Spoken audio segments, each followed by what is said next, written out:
Autumn. Autumn is a season of change, marked by the colorful transformation of leaves.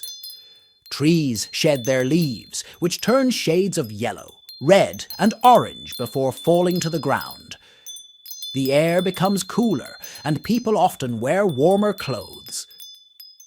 Harvest festivals celebrate the abundance of fruits and vegetables during this season. Summer. Summer is a warm and sunny season. It brings long, hot days and is often associated with vacations. Schools are typically on break, allowing children to play outside, and families plan trips to the beach or other destinations. Summer is a time for relaxation and outdoor activities. Spring.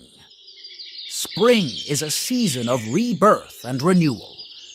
After the cold winter, trees begin to bud. Flowers bloom, and the whole environment comes to life. Birds chirp happily, and the weather becomes milder.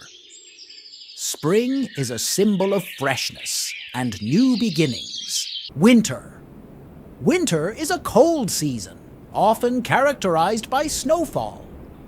Trees lose their leaves, and the landscape is covered in a blanket of white snow. Winter is associated with holidays like Christmas, and it's a time for cozy activities such as drinking hot beverages, playing in the snow, and engaging in winter sports.